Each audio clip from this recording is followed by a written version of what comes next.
Somewhere beneath the floor you are standing on in Japan, there may be a person who was never allowed to leave. Not buried after death, sealed inside the walls while still breathing. They called it Hitobashira, the human pillar, and for more than 1,000 years, it was considered good engineering. The idea was simple and horrifying. When a structure had to stand forever, a bridge, a dam, the wall of a great castle, you gave it a soul. A living soul, buried in the foundation. The belief was that the spirit of the sacrificed person would hold the stones together, that their willing death would calm the gods of the earth and water, and stop the walls from ever falling. Rivers were the worst.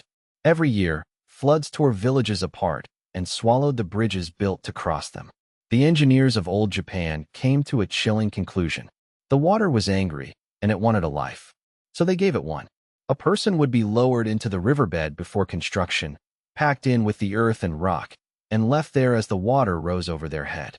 The legends are everywhere, whispered from region to region. But for a long time, people told themselves these were only stories. Dark folklore. Nobody would really do such a thing. Then the excavations began, and the ground started giving up its secrets. At construction sites across Japan, workers and archaeologists kept finding the same thing. Human skeletons, upright or crouched, deliberately placed inside the foundations of old walls and embankments.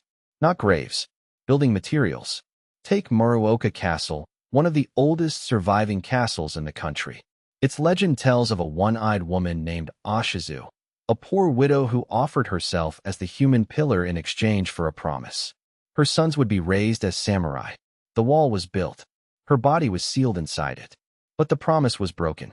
Her sons were never made samurai, and the story says her grief soaked into the stone itself. Every year, when the spring rains came and flooded the moat, the locals said it was Ashizu, weeping inside the wall.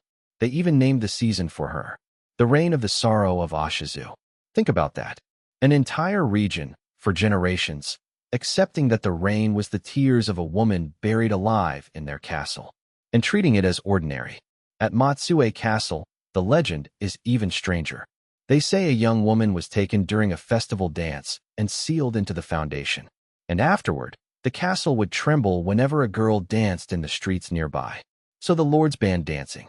An entire city forbidden from dancing in public because they were terrified of waking whatever was sleeping under the stones.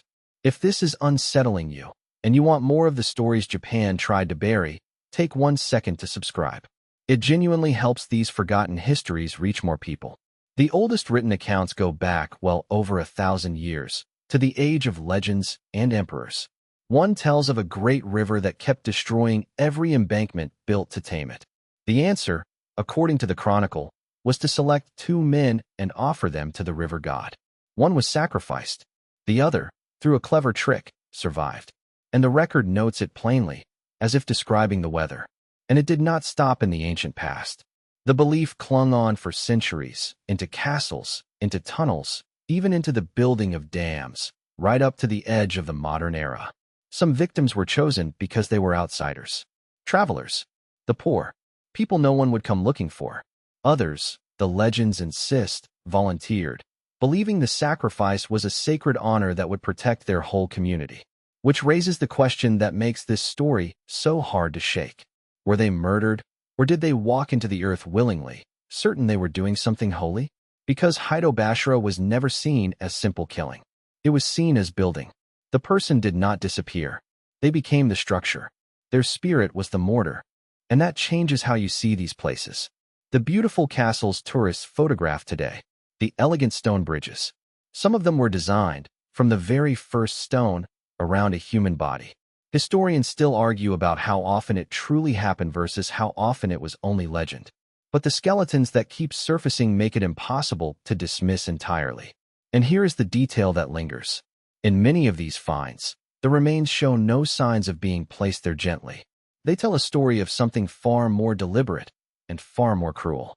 When a wall would not hold, when a flood would not stop, the reasoning always circled back to the same terrible logic. The earth was hungry, and only a life would satisfy it.